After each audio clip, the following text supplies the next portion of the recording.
noite. O Roda Viva traz esta noite uma pensadora que se voltou contra as ideias predominantes na economia. Ela diz que o PIB, o Produto Interno Bruto, não serve para medir a riqueza nem a qualidade de vida das nações e propõe uma outra maneira de medir isso.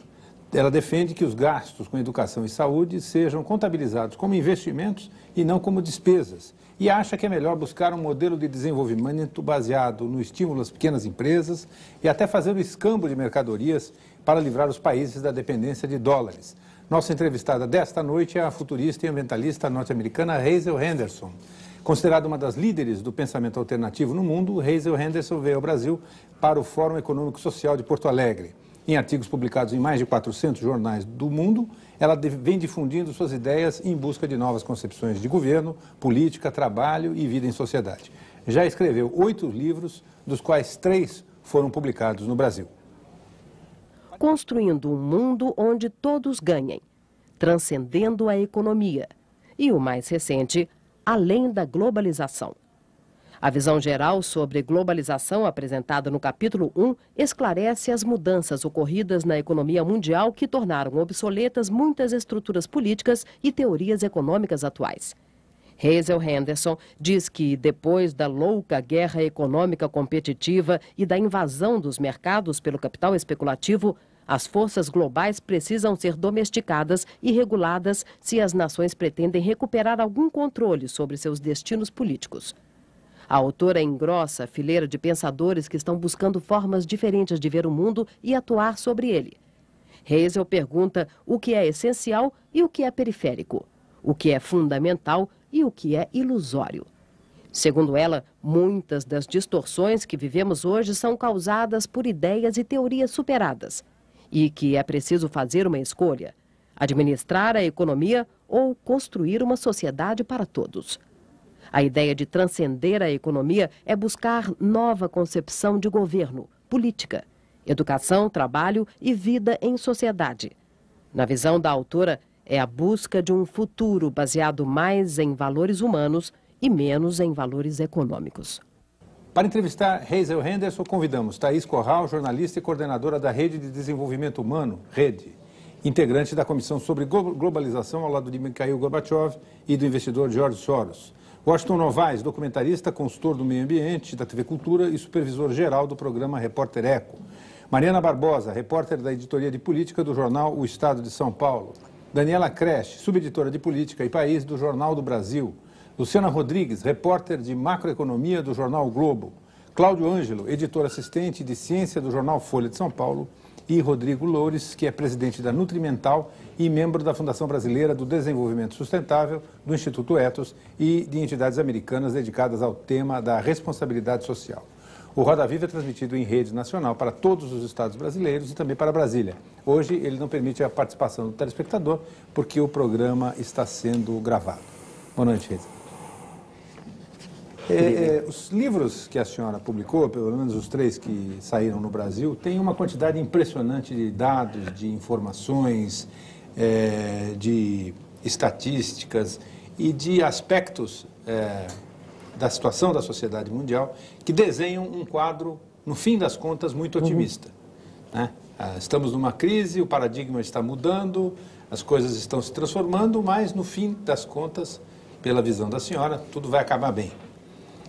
No entanto, apenas um dado que eu coletei aqui neste último livro, Além da Globalização, dá uma indicação muito clara de como é complicada essa transformação.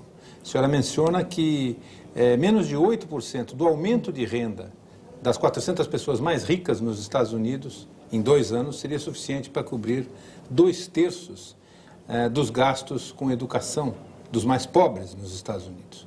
Não é, no final das contas, deixando de lado todas essas estatísticas e essas fotografias positivas da transformação, um problema de desigualdade? A questão não é mudar o modelo como um todo e, portanto, significa isso que quem tem mais vai ter que perder para que quem tem menos ganhe alguma coisa? No, that's not the model that I advocate. What I am talking about is redefining wealth, redefining growth, redefining prosperity, and redefining progress. And we are at the shift point from the old industrial economy built on fossil fuels and much waste of resources and rather primitive technologies to this information age economy where we can be very much more efficient in our use of energy and materials, and we can make the shift to solar energy, to wind energy, to biomass, to hydro, to all of the new energy sources, the fuel cells which will power our cars, and eventually to a hydrogen-based economy. And I was very excited to be here in Brazil last November, and I did a public lecture on all of this sponsored by Petrobras. And as you know, Petrobras now is beginning to look at investments in all of these areas, as are the other big oil companies, BP and Shell, because even OPEC, they are beginning to look at the next level, the next stage of human development, which will be learning to live with nature and creating productive systems which include more employment, substituting more employment, more human talent for the waste of natural resources. And so this is the kind of shift I'm talking about. And I like to put my money where my mouth is.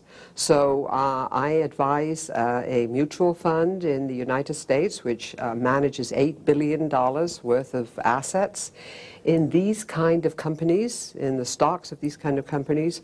I am an investor myself in many of these companies in the new economy, and I expect that they will be the next Microsofts, the next Xerox, the next HP.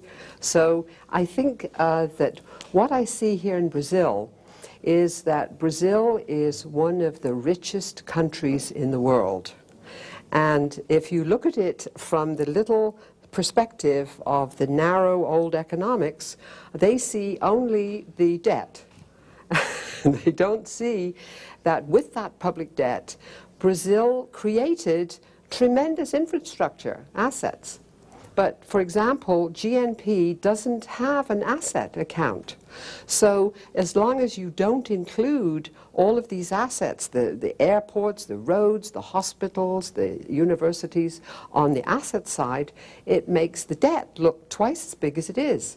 We in the United States, we corrected this error, and we created an asset budget in the USA on our GDP in 1996, and it has accounted for 1/3 of our surplus. The other 2/3 came from the bubble, the income receipts from the stock market bubble, and that President Clinton did cut the military budget. So you see, statistics matter.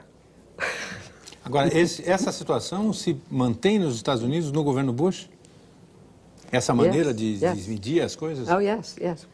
And so really this means that President Bush was handed this surplus, largely a statistical stroke of the pen.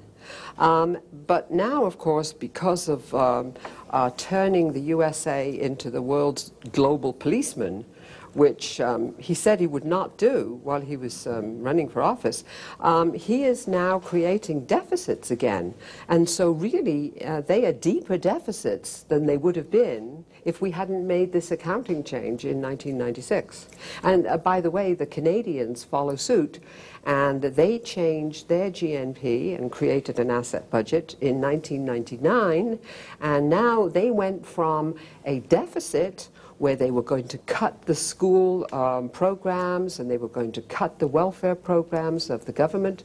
Suddenly they have a $50 billion surplus. So, you see, this is very urgent. The changing of these national accounts is very urgent. And the reason that I think Brazil can be the great leader of the world in this is because the agreements in Rio de Janeiro in 1992, the Agenda 21 agreements, the 170 governments agreed to correct the national accounts. And so Brazil could be the leader in actually doing the job the way the statisticians think it should be done. Quantos países efetivamente trocaram, adotaram esse novo sistema, como os Estados Unidos, o Canadá? New Zealand, Switzerland. But you see, there's a huge opportunity for Brazil because you now have a new administration that understands all this. Mr. Henderson, se o Brasil, por exemplo, passar a contabilizar as suas despesas com educação e com saúde, como investimento e não como despesa, isso mudará completamente a configuração do quadro econômico brasileiro. Por exemplo, o Fundo Monetário Internacional exige do Brasil um superávit primário enorme, não é? Para garantir os débitos, o pagamento dos débitos brasileiros. Se os investimentos em educação e saúde forem contabilizados como investimentos e não como despesas, muda completamente o superávit brasileiro. O Brasil precisará de um superávit muito menor. O Fundo Monetário Internacional aceitará isso, que se reduzam as suas garantias? This is the exciting moment, because the IMF now is discredited all around the world. Joseph Stiglitz, the Nobel Prize winner in economics, has written a book about globalization, and he exposes all of the IMF conceptual problems, because the IMF is still working on this old GNP model, which we all call the Washington Consensus, right? And so we now know that their advice in Asia during the Asian crisis was disastrous. And the countries that did not take the IMF advice, like Korea and China, did very well. The countries that took the IMF advice were basket cases. And we have now the example of Argentina. And so it's a great embarrassment to the IMF. Mas a Argentina acabou de pedir dinheiro para o Fundo Monetário e advocou muito o dinheiro do fundo e acabou recebendo o dinheiro. Quer dizer, o fundo continua sendo importante para a Argentina, assim, como antes, né? Quer dizer, então, o fundo, apesar de ter sido as ideias do fundo estarem um pouco desacreditadas, o fundo ainda continua... Yes. Right, you are right, but the thing is that this is economics as politics in disguise. And I have always said that the traditional economics is sort of politics in disguise. And there is a great embarrassment at the IMF. So they want to give Argentina this loan. But we all know now that the IMF works for the creditors.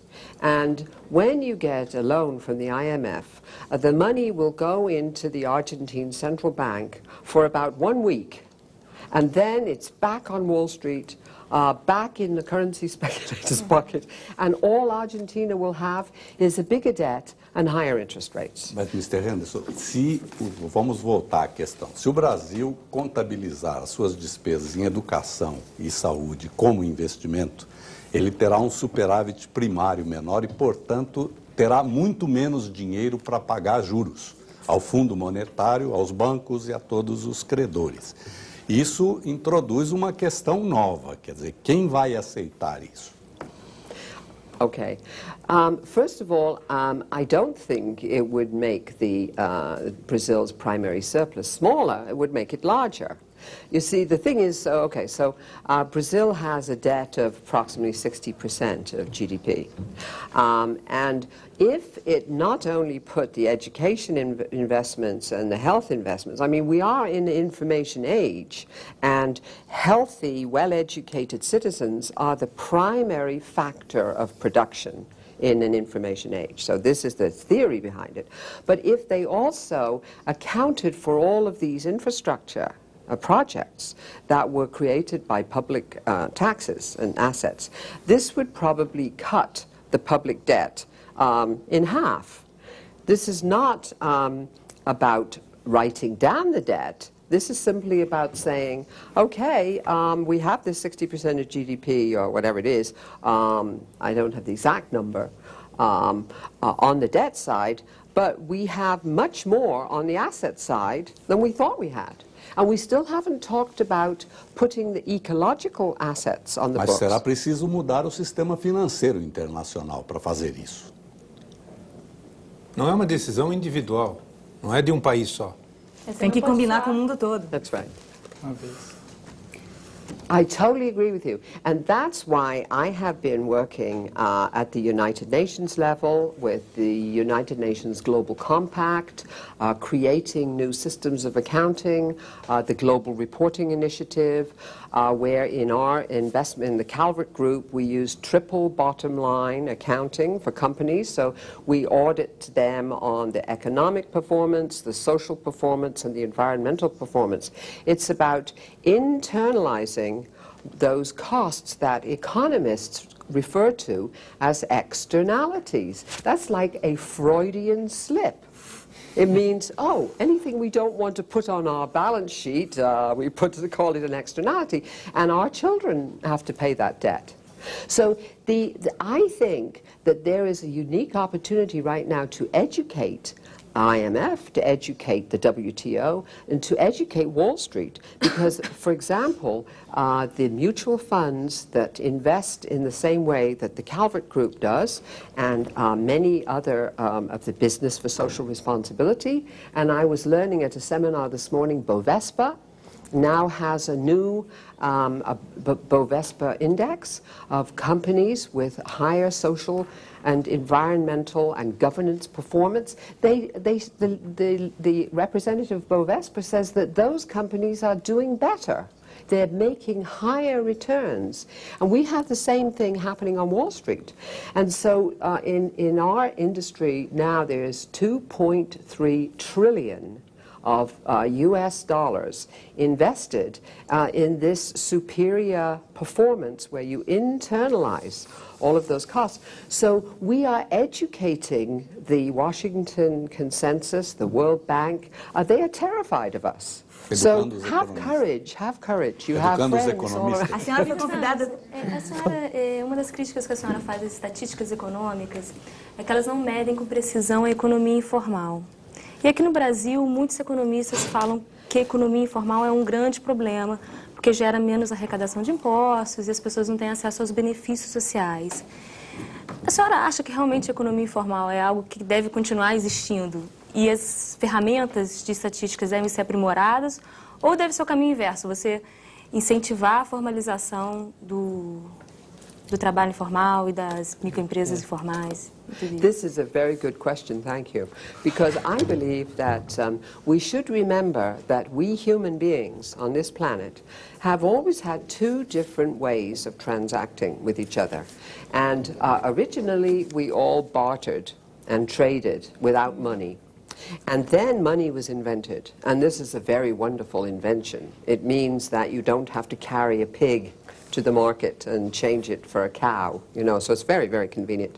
But where we are now is that the money system has come to dominate the social and the cultural values of many societies, including my own. And yet every society has to have an arena for cultural and social values, shared community values, the value of unpaid work, whether it's the work in the household, to take care of children. We don't want to monetize all of that. This is our human solidarity. And the United Nations Development Program, as you probably know, did in its Human Development Index in 1995 a study of this unpaid work. And they said that it was 16 trillion every year, which was completely missing from the global GDP figures. And 11 trillion was the work of women, taking care of children, of the household, taking care of elders, serving on the school board, volunteering in the community. And 5 trillion was the work of men, because many men do this kind of volunteer work also. It was the food that people grow for themselves and the exchange in the neighborhoods. And so I would not like to see the informal economy all turned into money. I would like to see the informal economy kept as an option, because right now we do not know on the formal, official, money-denominated half, and it is about half of each in every society, we do not really know how to create full employment. See, this was the big promise of the Industrial Revolution, that everybody would be employed in the cash economy. And now we have to face reality. We do not know how to do this. And so if people can create their own jobs and livelihoods in their communities, in microcredit, in sharing cooperatives, in community work, in barter, and all kinds of exchange, this relieves pressure. Mas esse caso não seria um tipo de atividade mais precária, já que essas pessoas não têm acesso a benefícios sociais, como previdência, seguro, enfim. E não contribuiriam também, E não né, contribuem na arrecadação fiscal. Não seria uma atividade precária? Right now, well, the thing is that now it's not recognized, it's not rewarded, but in those countries where it's rewarded, like I grew up in Britain, and we rewarded our informal economy by giving people medals and making them an honorary citizen of the town, and they were given very high status, as they are, for example, with many indigenous people, where you get very high status for how much money you can give away, or how many goods you can give away. But my point is that now, suddenly, barter is very doable in a whole new way, and that is with the internet. And, for example, I have 3 companies that I am an investor in that are doing electronic barter. And the barter economy in worldwide right now is about 1 trillion every year. Countries barter with each other in payments unions, and the multinational corporations have a tremendous amount of barter. They barter bandwidth, media time, advertising, frequent flyer miles, hotel reservations, and as well as goods. And so the only people that don't know about barter and about electronic barter are ordinary people who have been taught, no, you must stay in the money economy and pay taxes. So if these companies can take advantage of barter, and I give you a website, www.barternews.com. It's a big fat magazine that comes out every month, and you go on the web and you will see that everybody in the world, all these companies, are bartering. Because it's very efficient. Mas no Brasil, por exemplo, só 15%, talvez um pouco mais ou um pouco menos, tem acesso à internet. A internet ainda não é um meio de comunicação ou de troca monetária ou não monetária dessa natureza. Quer dizer, você não tem muita gente na internet. Como é que você faz? E no mundo todo, no mundo todo, 93% das ligações de internet estão nos países industrializados. I agree with you. But the point is that this is a potentiality. It's growing very, very fast. I read in The Economist, that comes from London, about 2 weeks ago, of a project very similar to one that I have an investment in Africa.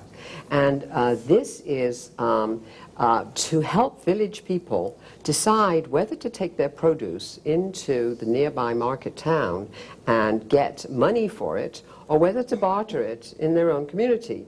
And this is in Laos. And the way they do it, they get up onto the internet with car battery that is cranked by a bicycle. And they get up onto the internet and they find out the price that their produce would get in the market town, which is 30 kilometers away, or whether it's better for them not to bother with that, but to connect with their neighbors and make barter deals. So the point is, we have come full circle, and we've now created technologies where we can do money-free exchange. And you don't have to do it with computers. I mean, look in Argentina today, 6 million Argentinian people are exchanging in flea markets.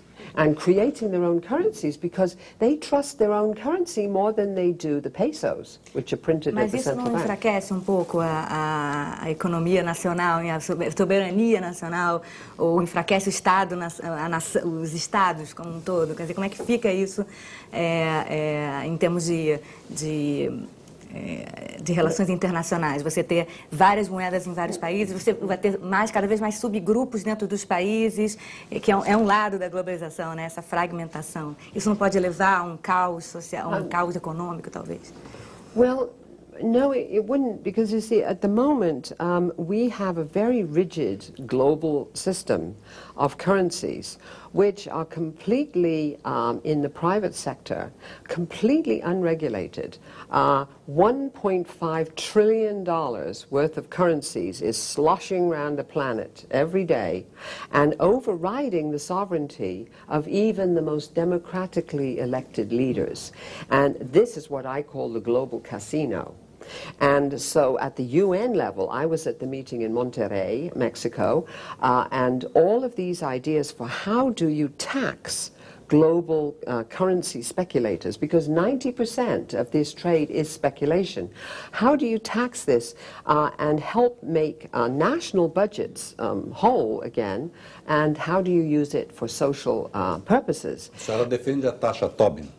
The Tobin, yeah, yes.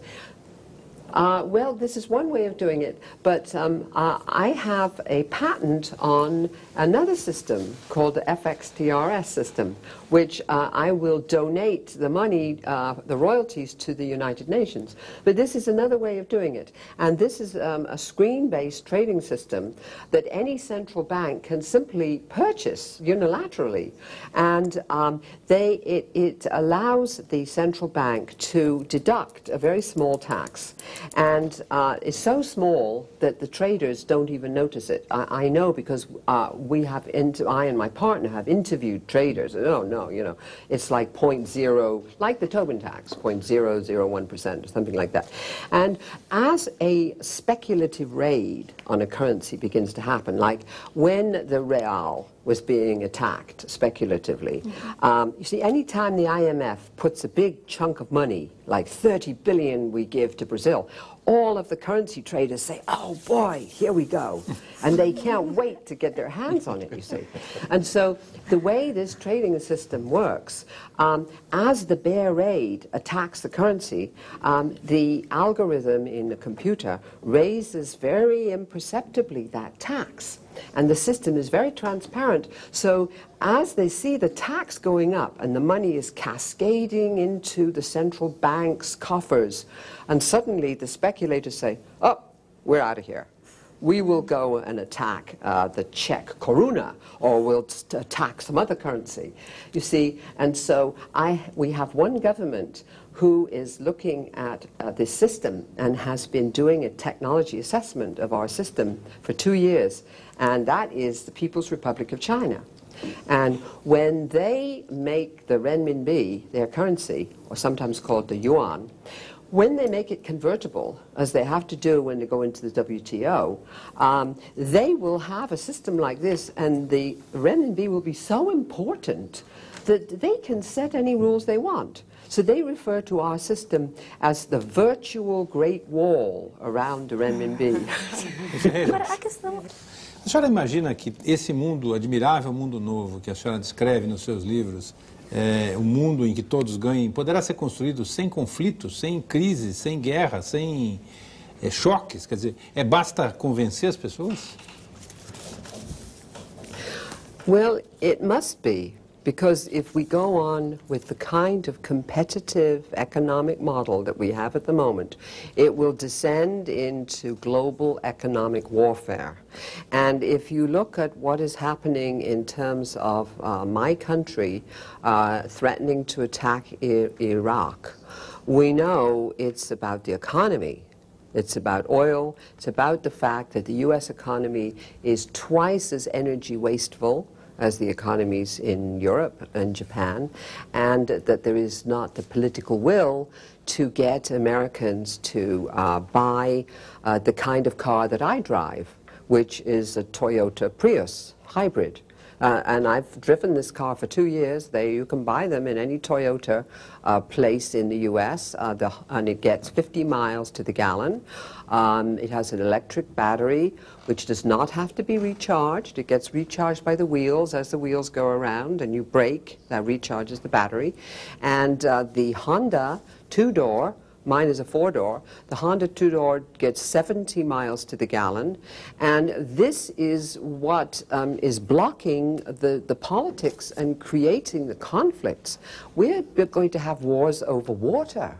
And we're already having wars about who should deal with many of these environmental problems. So it's essential. And it's not the most people in the world who want to keep this old model going. There's a company in Canada called Environics, and they do surveys of the general public in 60 countries, north and south, using all of the Morys and the very best, Harris, all the very best pollsters. And if you ask the people, the ordinary people, in the north or the south, what are your priorities? Health, a clean environment, education, more weapons, better, more money. What comes out on the top always is more education, clean environment, and more health, even before more money. And of course, most people in the world don't want more weapons. It's the weapons manufacturers. So we have to create, through our mass media and maybe through programs like this wonderful television channel, this public awareness that, that we, the ordinary people, are in the majority. And we have to teach our leaders that we are ready to make these changes. Agora, se a opinião pública está tão consciente assim, por que o discurso ambiental tem falhado em convencer os governos que são feitos pela opinião pública? Não existe um certo desgaste também do próprio discurso dos ambientalistas? Está na hora de mudar um pouco o foco. Well, I think that the environmental movement, at least in Europe and North America, is very much now getting on the solution side. Investing in wind power, investing in solar energy companies, investing in education, investing in recycling, reuse, remanufacturing. I mean, if you want to know of a list of these kind of companies, you can go on www.socialinvest.org, SOCILINVEST.org, and you will find the lists and lists of these companies. That this is the emerging sustainability sector of the economy, and only the very radical environmentalists don't see that they now have a place to move where they can showcase the new economy. So, you know, I think that when I first started being interested in the environment in New York City, I was a young mother worried about my daughter. And in those days, yes, I was against. I was against dirty air that was getting in my child's lungs. But now there are so many more solutions at hand and so many green technologies that it's now a matter of getting onto the positive side of the agenda. Ao mesmo tempo, o padrão de consumo dos países ricos continua altíssimo, né? Tem aquela estatística de que para cada um bebê americano, é o mesmo impacto ambiental de 50 bebês em Bangladesh. Como convencer os países do Sul a adotar a agenda sustentável se os países do primeiro mundo não reduzirem drasticamente o seu nível de consumo? You are exactly right, and I mean this is really the work I try to do on a daily basis, is to point out in my country and in Europe and Japan that if we don't lead the way and show how this much more efficient kind of society can be built, then why should we expect anybody in the Southern Hemisphere? But I think that there is a survey which was done in the US a couple of years ago on the number of people in the US who are dropping out of the high consumption society, 28% of American adults, who said that they were accepting less money in order to have a better quality of life that they were moving to rural areas where the schools were still safe for the children, where there was still a community where they could volunteer, where the environment was cleaner. And so there is a movement in the U.S. Called the voluntary simplicity movement. Now, in Canada, this has turned into a TV show. On the Green Channel. There is a new channel on Rogers Television in Canada called the Green Channel. And they have the Voluntary Simplicity Show. And they are exchanging all the ways you can reduce consumption, because there is no way in one world. We have created with our technology an interdependent world. And so the karmic effect of that is that we are all in the same boat, and we are going to have to work on these issues of reducing the wasteful consumption in the northern hemisphere. Mas isso não é uma coisa que se processa de cima para baixo, a redução do consumo? Não é algo que tem que ser decidido pelos governos, como aconteceu na Alemanha, por exemplo? Well, I think that two things really. I think you need laws as well as public will and public education and public understanding. And in Germany, they are very far advanced in the idea of what we call tax shifting, where you take the taxes off incomes and payrolls so that businesses can employ more people and people keep more of their income, and you shift the taxes to the waste of natural resources and the use of the exploitation of virgin resources out of the ground. And at the moment, the government subsidies in most countries still reward over-exploitation of raw materials and over-production of waste and packaging and all of this. And they are too heavily taxed people and businesses. So this tax shift is beginning to happen, and I hope very much that your new administration here of President Lula da Silva will be looking at that way of increasing jobs. Because many, many small businesses would love to employ more people if they didn't have to pay big payroll taxes. And many people, of course, would like to keep more of their income and not have to pay it in taxes. Mr. Henderson, em Joanesburgo, houve uma diferença, na Conferência da África do Sul, houve uma diferença brutal entre os discursos dos chefes de Estado, todos falando em limites que estão sendo ultrapassados, mudanças climáticas, padrões sustentáveis de consumo, e assim por diante. O Schroeder falou isso, o Chirac falou isso, o Rasmussen falou, o Prodi falou, todos eles falaram isso aí. Mas na discussão do que fazer concretamente para mudar o mundo, para mudar os padrões insustentáveis de produção e de consumo, não se avançou quase nada.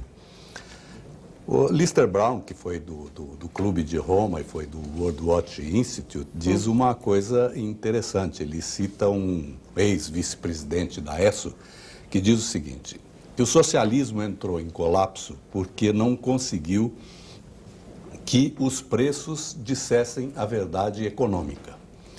E que o capitalismo pode entrar em colapso porque os preços não refletem a verdade ecológica, ambiental. A senhora acha que o capitalismo já tem essa consciência de que terá que mudar ou não? Well, we had a seminar this morning at Instituto Ethos with the Bovespa and many business people. And I see that there is an enormous awareness in the business community in Brazil to make the environmental accounting a part of the governance of the stock exchange, and even creating a system, a kind of ladder, so companies can climb this ladder and get finally to be on the Bovesta's new stock index of the very cleanest, greenest, best companies. See, and many companies want to reposition themselves for the 21st century in these ethical marketplaces. And there's two reasons for that. And one is that a lot of them have ecological costs overhanging their balance sheet. I mean, the most drastic example, of course, was Bhopal. and the Union Carbide Company.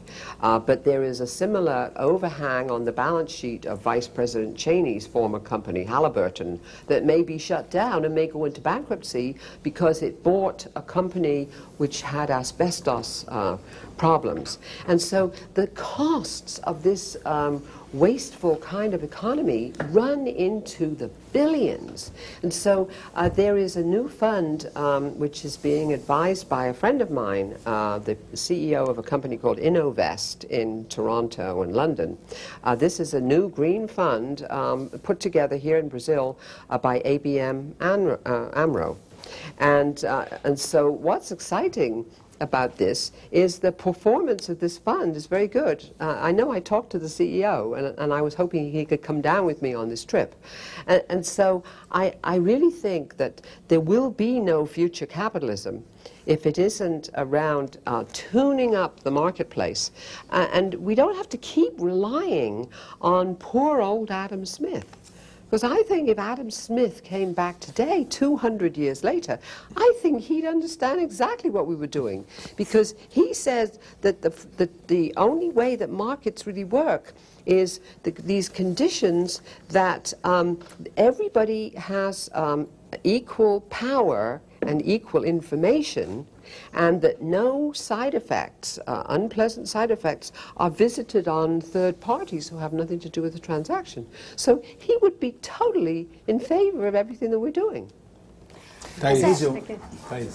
Foi aqui escondida. Depois eu vou Hazel, eu acho que a sua análise há 15 anos atrás, né, quer dizer, resgatando toda a questão da invisibilidade da natureza na economia e do trabalho doméstico, do trabalho gratuito, que está sobretudo na mão das mulheres, o que você chama de economia do amor, quer dizer, foram muito importantes para que a gente, quer dizer, a sociedade civil se mobilizasse no processo da Eco 92, da Rio 92, e solicitasse, fizesse pressão aos governos e conseguisse colocar lá na Agenda 21 todas essas reivindicações. 10 anos depois, e Washington citou Joanesburgo, a gente viu quão pouco disso foi implementado. E eu vejo que hoje, 10 anos depois também, todos os exemplos que você dá positivos não são dos governos, são da sociedade civil. Ou são do mundo corporativo, do mundo empresarial, ou são iniciativas da sociedade, de organizações não governamentais. Isso tudo muda, quer dizer, mostra que no futuro talvez haja uma mudança dessa correlação de forças, já que a gente tem tanta dificuldade de lidar com essas instituições do governo, falamos aí do FMI e de todas essas grandes instituições que foram criadas 40, 50 anos atrás. Como é que você vê, então, essas novas institucionalidades do futuro que vão dar conta dessas novas tendências e desse capital que vem, de certa maneira, crescendo em iniciativas isoladas desses outros setores? Well, I see that there really are now 3 sectors. You know, all the old economic textbooks tell you there are 2 sectors, the public sector and the private sector. Hey, there's 3 sectors. There is the civil society sector, and it's alive and well in Brazil. I know this. And it's very creative. This is where all the creativity comes from. And when you mobilize the civil society in the right way and you plug them into the new kind of indicators and the new sort of indicative planning, where they can see where they can make a contribution. I remember that the city of Curitiba became a worldwide example where Mayor Lerner helped people to be able to earn tickets on the transportation by cleaning up trash and all of this kind of thing. See, very, very creative. And so quite often the change begins at the local level and the state level, and the national politicians get to it the last. And the international institutions of the old economy, like the IMF and the World Bank, they're the very last. you know, some of our friends at the Instituto ITAS are going to Davos, and I was commiserating with them and saying, oh, well, I suppose you have to go and do missionary work in Davos. You know, I have been invited to Davos on 2 occasions, and I say, I'm very sorry, I don't have the time to go to places like Davos, because, you know, why? Mas Hazel, será que... These are old guys. I Será mean, que em these are Davos all old men. You know? não há uma linguagem comum entre a senhora e quem está em Davos? Não seria interessante que a senhora fosse em Davos até para, não fazer trabalho missionário, mas encontrar uma linguagem em comum? Não há linguagem comum? You know, I'm teasing. Yeah, I'm teasing a little bit. I mean, the point is that I know many of these people, and I meet with them in other more fruitful venues, you know, like the Commission on Globalization, which there are many of these kind of actors, you know, including George Soros and all kinds of people like that.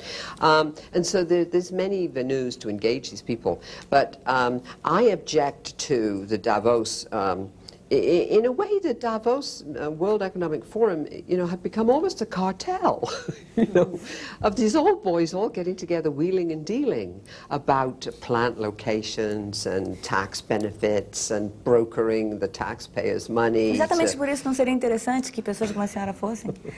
O Lula foi muito criticado por ir a Davos, né? No, I'm happy to know that President Lula da Silva is going to be there, because that's a very proper thing, because he can do a lot of educating.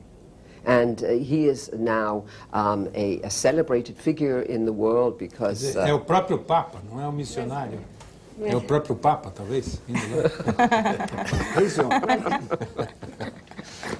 Hazel, como empresário, eu venho observando ao longo dos anos há uma tendência para uma evolução na maneira de gerenciar os negócios, de conduzir os negócios.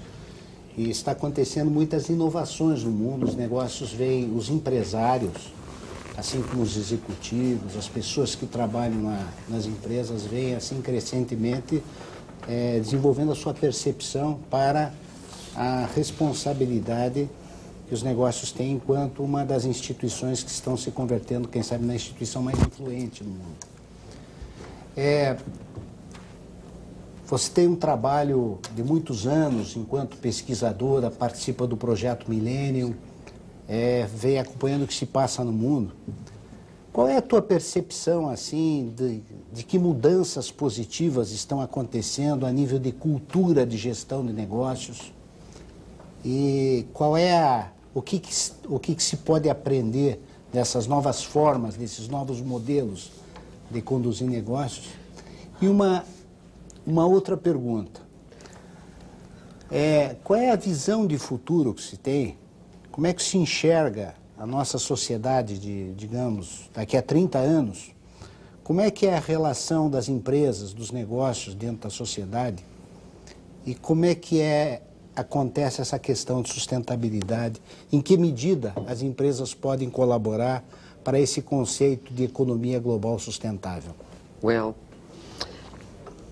I can give you a scenario based on a lot of reality.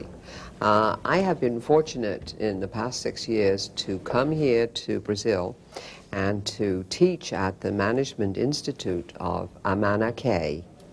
And many people know this institute here in São Paulo. And I was amazed to find a curriculum for leadership training and management techniques at Amana Key, which is a light year ahead of the Harvard Business School. And I can remember the president, was Oscar Motomura, my good friend, saying, well, you know, should we get accredited by Harvard? And I said, heavens, no, my gosh, you know, you are so far ahead of Harvard. And so now we have all of these opportunities for distance learning. And I think that the management education is going to start coming from the South, not from these old institutes. I mean, several of the chief economists from Harvard, like Jeffrey Sachs and Paul Krugman, they have recycled themselves. I mean, I am an advisor to President Havel in Czech Republic. And the last 6 years we have been having meetings at Prague Castle with all of his friends sit around a big table. And I remember at one meeting there is a famous Russian dissident who's now a member of the Duma, who is a big friend of Havel's. And he got up and pointed his finger across the table at Sachs, Jeffrey Sachs, and said, "You are the architect of the disaster in the Russian economy. You said we should open up and so on, and created mafia capitalism." And Sachs is going, "Oh my God." And now you see Sachs works for the World Health Organization. Suddenly you realize health is very important to the economic growth. And now he's taken over this new institute at Columbia University called Earth Institute. And now suddenly he is a card-carrying environmentalist. And so, you know, we are good friends. But I mean, I see the evolution of the thinking of the very best people at Harvard, but they're still not as good as some of the institutes in the South. Agora, a senhora que é uma crítica tão severa dos economistas, a senhora diz que os economistas olham o mundo pelo espelho retrovisor, só enxergam o que está para trás. A senhora diz que a economia não é uma ciência, é uma profissão técnica útil para propósitos limitados e geralmente políticos. A senhora diz que não se deve entregar a condução de um país aos economistas, porque seria a mesma coisa que dirigir um Boeing apenas com um pequeno relógio no painel. Então são críticas muito contundentes. Mas a senhora também defende a ideia de que nós precisamos fazer uma nova Bretton Woods, uma nova conferência que desenhou o sistema financeiro internacional. Como é que seria esse novo desenho que a senhora imagina para a nova Bretton Woods? Sem economistas? Yes. E que colaboração? Qual seria a colaboração?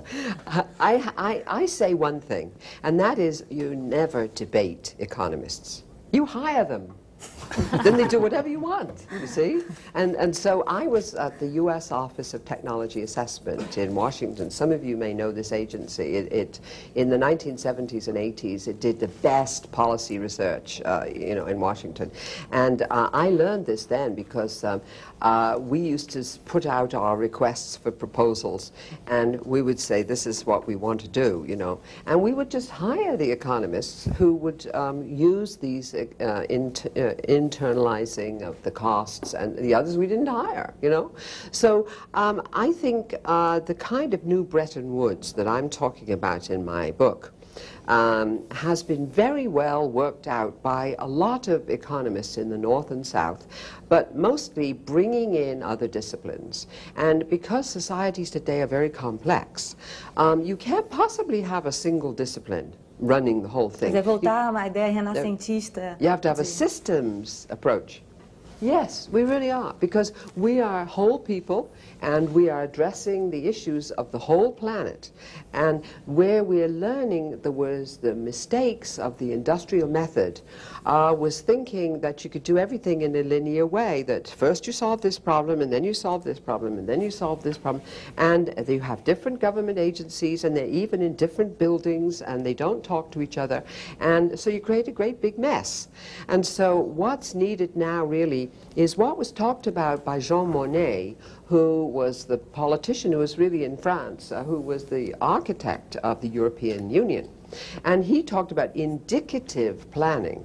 This is not planning where, you know, the government says this is the plan, blah, blah, blah. It's rather an open systems approach where you get forecasts and indicators from all sectors of the economy and from civil society and from cultural anthropology and sociology and social indicators and healthcare and education. And you put it all in a big map. You can do this now, you know, and you can put it on television. And then you can teach all the people. It's the same idea as when, if you decide to drive your car to the beach on a Sunday or a weekend, you turn on the TV and there is a helicopter which is looking down at all the traffic and saying, oh, well, obviously we take this route. We don't want to take this route because all the cars are there. This is the same kind of model where you can bring in all of the creativity of civil society. So it's a different sort And of course it requires new indicators, and that's what we have been having meetings the last couple of days about the possibility that I discuss in my book, that Brazil would assume the leadership, because actually Brazil has done a lot of good statistics, and hold a big international conference so that Brazil becomes the Mecca for all of the people who work on new indicators, like me. You know, in our own countries, we can't get so much of a hearing. But there is an openness in this country now, so all of these statisticians and social indicators people would come in a minute. They pay their own fare and bring their ideas. And so we have been talking about such a meeting, and maybe it'll happen. I hope so. I will be here if it happens, and I will bring all the best statisticians I know from all over the world. A senhora fala em vários dos seus livros sobre a ideia da gente utilizar duas lentes para olhar o mundo. De um lado, uma grande angular que veja as coisas no geral e foco em zoom no detalhe e dessa combinação dessas duas lentes enxergar o mundo. No entanto, às vezes eu fico pensando que talvez seja necessário ter algum tipo de conhecimento especializado como o da senhora para poder enxergar as coisas e dessa mistura de visões gerais e visões particulares tirar conclusões. Isso não significa que a gente corre o risco de trocar os economistas pelos futuristas, quer dizer, ficarmos na dependência de pessoas que tenham essa capacidade de interpretar o planeta? Well, there is an active association, two active associations of future studies here in Brazil. There's the Brazilian Institute for Future Studies, and there is the Brazilian chapter of the Millennium Project, which I am also involved in, as is my colleague Rosa Alegria.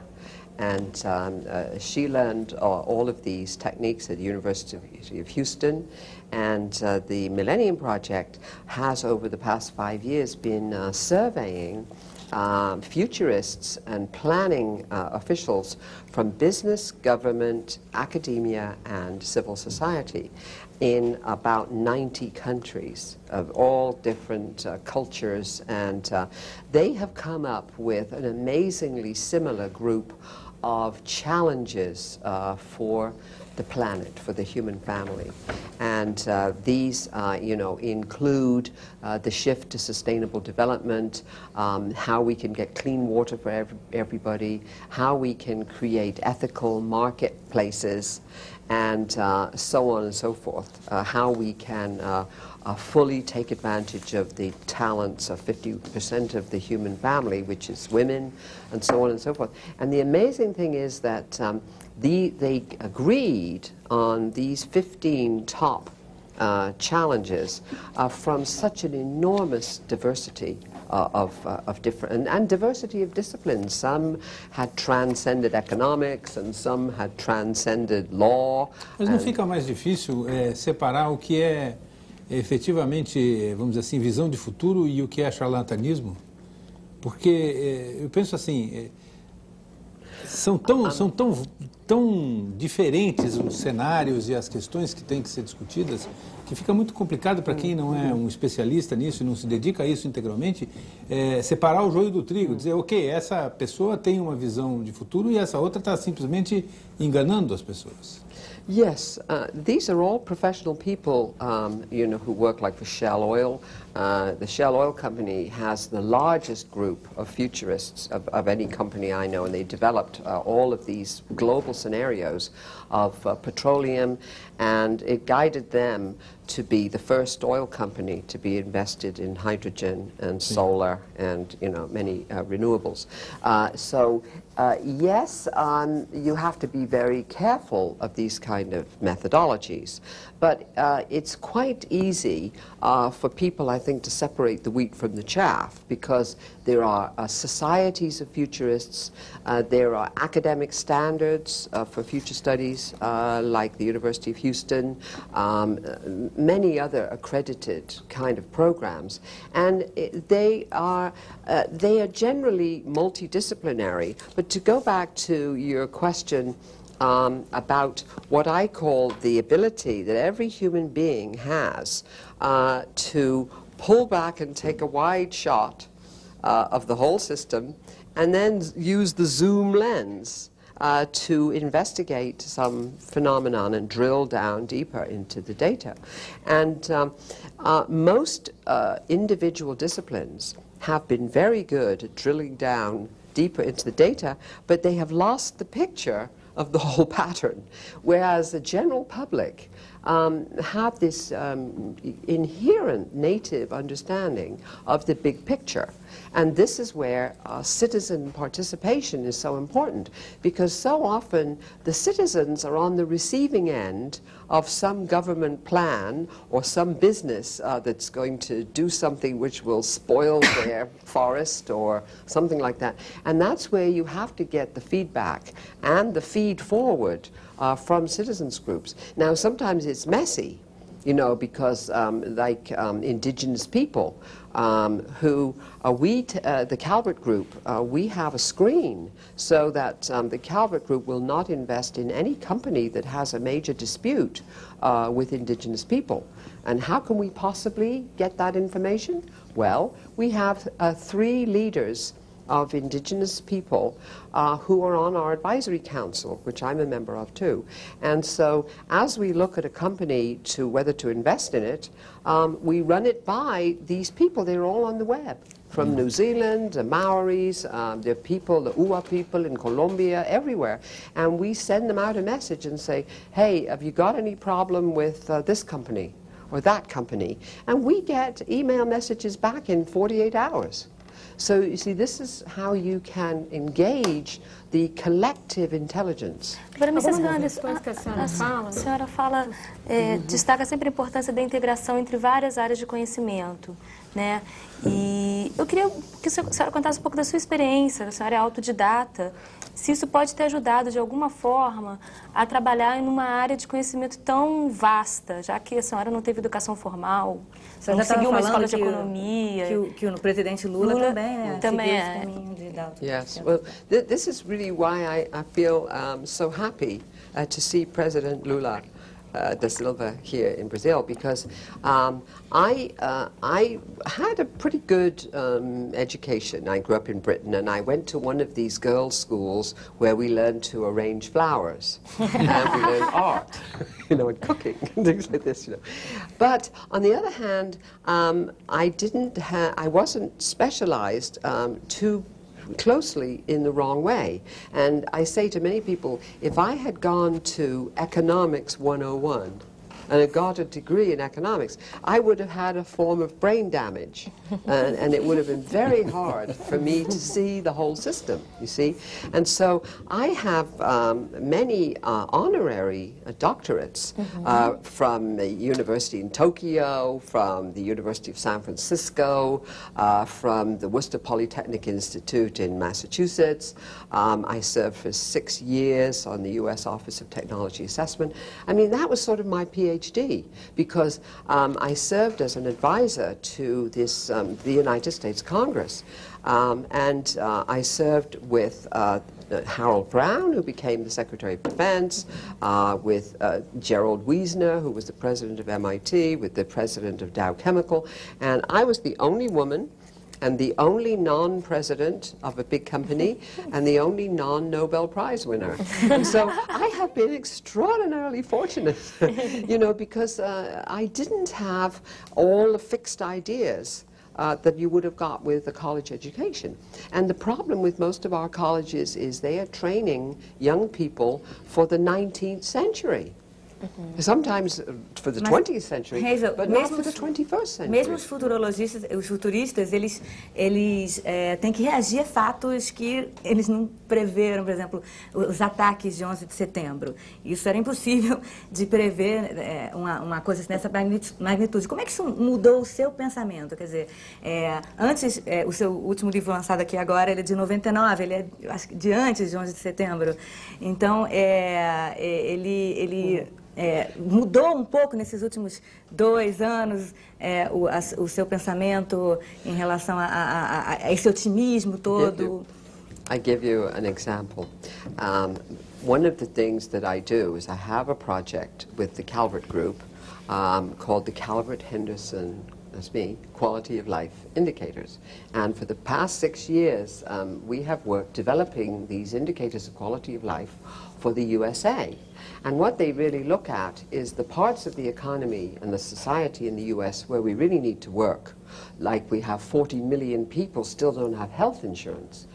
We have a very low literacy rate. It's actually about 80%, even though we tell the Human Development Index at the UN that it's 96%. This is really not so.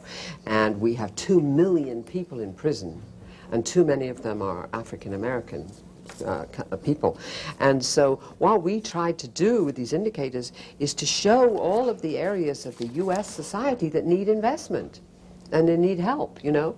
And so one of the areas of our indicators is called national security. And our national security indicator was flashing red long before 9/11. And it was quite interesting because what we have noticed in our national security indicator is that we were spending too much money on weapons and not enough money on diplomacy and making international agreements and cleaning up our embassies. We have old, dilapidated embassies. We're not training diplomats properly. We made all these points. We said, you don't have enough people who understand foreign languages, and we need a huge investment in cyber warfare, better information understanding, and terrorism. And that was our report. And this was 18 months before 9/11. And so many futurists had actually predicted that sooner or later we would have an event like 9/11. And as the hearings get going in Washington, there's this committee, as you know, of the Congress, this is all going to come out. We did know an awful lot, but we didn't listen to the futurists who were predicting this. Mrs. Hazel, por favor, em todos os países, nos Estados Unidos, na Europa, no Japão, na China e no Brasil, se fala que é preciso haver crescimento econômico para resolver os problemas sociais do mundo. O Edward Wilson, que é o considerado o papa da biodiversidade, fez contas e mostrou o seguinte: hoje o produto bruto mundial é de 31 trilhões de dólares. Se houver um crescimento econômico de 3% ao ano, nós chegaremos a 2050 com 158 trilhões de dólares de produto bruto mundial. Então ele diz, não há base física para isso, não há recursos naturais para isso, não há serviços para isso. Então qual é a alternativa? Quer dizer, o crescimento econômico como ele é hoje não tem solução. I think that Wilson is correct.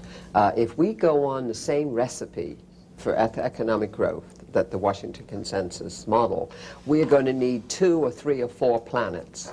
And we know we only have one planet, right? And so what I'm talking about is redirecting growth and dematerializing the GDP. So the GDP can still go up, and people can still be fully employed, and cash can change hands and all of that, but it's not through digging more materials out of the earth. It's much more the services economy, the kind of economy that's getting going very much in Europe now, where they have laws of the EU called take-back laws, which you're very familiar with. And so we have to show companies that at full cost pricing, it's much better for them to sell the services of the product. So if it's a printer or, you know, a Xerox machine or computer or whatever it is, basically sell the services, agree to take back the product, remanufacture it, recondition it, sell it again. And of course this is a new model. This dematerializes the economy because it slows the throughput of materials. Now this is also why I like barter, because barter and reuse slows the flow of materials through the economy. I mean, for example, I never buy anything new. My furniture, my clothes, I always buy from a second-hand thrift shop, which is run by a church. The one I like the best, which gives me a really good feeling, is one that is run to help battered women. It's a shelter in my town. It takes care of domestic violence victims. So I feel even better wearing those clothes, like this jacket, for example, which is second-hand. And I much prefer this. So the thing is that in every way that we can dematerialize the GNP. Now in Japan, I have many books published in Japan, and I've just finished a new book in Japan which is a dialogue about the future with a great Buddhist leader of the Soka Gakkai. And he has about 12 million followers all over the world, also here in Brazil, many people in Soka Gakkai. And so he and I have been talking about all of these things. And there are now clubs springing up in Japan. Some of them are called Henderson clubs, which I think is very funny. But basically, they are talking about smart, green, spiritual growth. And so instead of somebody saying, oh, well, I must buy myself a new dress or a new car, instead they will get more satisfaction from teaching children in an inner city neighborhood or helping poor people. So this is the spiritually enriching economy that has ultimate possibilities, because we can grow metaphysically in the non-material world so that we're all very smart, and we learn to play the violin. You know, I mean, this economy can be very rich. Hazel. Hazel. Go ahead. Rodrigo, por favor. Rodrigo, vai lá. Hazel, você tem, assim, você está focando nessa questão da redefinição de crescimento, é uma observadora da evolução das coisas. E você costuma dizer também que todas as economias são baseadas em DNAs culturais. No caso específico do Brasil, e você também é uma grande apreciadora do Brasil, já esteve aqui perto de 10 vezes, quase todo ano você vem ao Brasil. Você, nesse livro, dedicou a introdução desse livro, é todo baseado em considerações sobre o Brasil. Eu gostaria, assim, na tua percepção, assim, qual é a essência positiva vamos dizer assim, da alma brasileira? Ou qual é a contribuição que a cultura brasileira pode trazer para esse processo de redefinição de crescimento, formas de equacionar esses processos relacionados à sustentabilidade? Well, apart from Brazil's enormous ecological riches, probably the richest country in the world per capita, you know, what I have admired so much, as I've come to love the Brazilian people, there is a cultural DNA here which is very joyful, and it's very loving, and it's very tactile. And of course, I love Brazilian music. I come always with CDs. When I go back, I have all the new CDs, the bossa nova. I love all the Brazilian music. I love to dance. And so it's, I think I admire this kind of warm culture and this creativity. You know, Brazilian design is world class. You know, Brazilian art and all of the cultural activities that you have in this country are really world class. And I think I relate to this very warm, tactile culture because I grew up in Britain. And in Britain, we don't like to show affection to each other in any physical way, only show physical affection to the dogs and the horses. I much prefer culture. Nos Estados Unidos, os carros, né? Which shows it to people. E maridos, às vezes. Não, maridos nunca. Algumas das questões que a senhora aborda estão sendo tratadas pelo governo Lula. A questão das metas sociais, já se fala em incluir isso no acordo com o FMI, e o presidente Lula já falou também de fazer um escambo, uma economia, um escambo verde, com a moeda verde com a Argentina, e temos um médico no Ministério da Fazenda. Como que a senhora está vendo o novo governo do PT no Brasil? I think it's brilliant. I listened to President, when he was President-elect, I listened to his first press briefing at the National Press Club, because I am also a journalist, you know, and I belong to the National Press Club. And he was just totally brilliant. You know, I could see the way he described his chief finance minister was very funny. You know, that the Brazilian economy is sort of sick, and so that's why he has a medical doctor. But the wisdom in that is that the medical doctor has a better appreciation of the real world than an economist who has a lot of theories from old textbooks. E se você pudesse, nesse momento, né, porque eu acho que o presidente Lula tem muitos desafios, porque na realidade ele vai ter que lidar com esse mundo real que tem regras muito duras e que a gente sabe que não vão mudar no curto prazo, porque mesmo que todos esses processos estejam em transição, provavelmente eles levarão mais de uma geração, né? Oxalá. Que conselho, e ao mesmo tempo ele está querendo fazer um governo que é um laboratório, quer dizer, de todas essas ideias que vêm de setores da sociedade, pioneiros, quer dizer, trabalhar com os empresários, trabalhar com as organizações não governamentais, trabalhar com...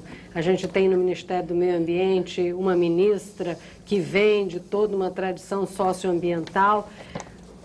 Que conselho você daria para ele para equilibrar todas essas questões e esses desafios, quer dizer, que provavelmente não serão fáceis, quer dizer, no curto prazo e no médio prazo, porque no longo já são as novas eleições. Yeah. Yes. Well, this is the problem, I think, in many democracies. And I think that President Fox has the same problem in Mexico. He brings in a new administration, and unless voters understand that these changes cannot happen instantaneously, they cannot happen even in one administration, somehow people have to be made aware of that. And I think that he's right about experimentation, because we know the old models don't work. And so we humans learn best by doing experimental activities, not theories, you know, and textbooks, that they can be informed by theories. But you must have models on the ground to see which things work. I mean, that was the way the microcredit revolution began, is that people began to see these kinds of things. It's the same situation in Venezuela. And I've been going to Venezuela a lot because I've been contributing to a scenario for the future of OPEC, which took place at the second OPEC summit a year and a half ago. And so there you see President Chavez and the hugely high expectations. And I had a great worry because Venezuela has been robbed for many, many years by external forces, you know, oil companies, international oil companies, and it's very, very hard to make people understand that a country which has been looted for 100 years is not going to be turned around, you know, in one 6-year term. And so, yes, he's got a class war on his hands, but he didn't create the class war. You know, it's just that there's a lot of people in Caracas, mostly, who want to keep the control of PDVSA. They want to privatize PDVSA. And it was not the workers that struck in PDVSA. It was 12 managers, each one getting $400,000 a year in salary, and they were the ones that led that strike. And of course the workers follow, they don't want to lose their jobs. And so they put this strike at PDVSA together with the Feda Camera, the Business Institute, and a part of this strike is actually not a strike at all, it's a lockout. And, you know, and so these are lessons cautionary lessons. That when you disturb the status quo, and people who have been benefiting from the status quo, just like the oil sector in the United States, there will be big backlashes, and this is to be expected. So I just wish President Lula a Godspeed, and you know that people will give him the time that he needs to re-energize the economy in the new ways that he's trying to. Mas muitas pessoas, muitos ativistas sociais em todo o mundo esperam que o Lula, não necessariamente em 4 anos de mandato, mas que ele seja o começo de um novo modelo de desenvolvimento econômico sustentável, que respeite o ambiente, que se preocupe com as questões sociais. Não é meio paradoxal que uma esperança de um novo modelo surja justamente num país em desenvolvimento, um país que não é um país do primeiro mundo, que tem tantos problemas a serem resolvidos? Well, this is exactly where the change will come about.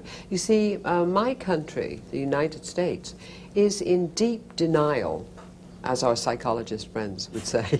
We just can't face up to the fact that we are actually in a very vulnerable state. The U.S. economy. You know, people have asked me, Daniel, oh, what do you think will happen to the real, you know, when I was here in November? I said, look, forget about the real, let's look at the dollar, you know? And the dollar has lost 7% of its value in the last 3 months. And a senhora, inclusive, acha que o euro vai substituir o dólar, né, em algum tempo, como moeda forte do mundo. Oh yes, what will happen, it won't replace the dollar, but there will be now 2 global reserve currencies, and this is better for the world, much better for the world. And actually, when I talk to finance ministers in many different countries, this is really what I tell them. I met many of them in the prep comms leading to the meeting in Monterrey on financing for development. And I was saying that job 1 is to diversify your currency reserves. Don't hold all your currency reserves in dollars. Not only are you going to lose a lot of money, but you keep driving the dollar up. And the world is awash in dollars, you see. The dollar, we have an unsustainable trade deficit in the U.S. It's almost 5% of our GDP. And so it will be very much better for American exporters, U.S. exporters, and it'll be very much better for the world if there is a dual reserve system. And you know, some investors will say to me, well, you know, the euro sector, the fundamentals in the euro area are not so great because the productivity is slower than the U.S. Hey, that's measurement.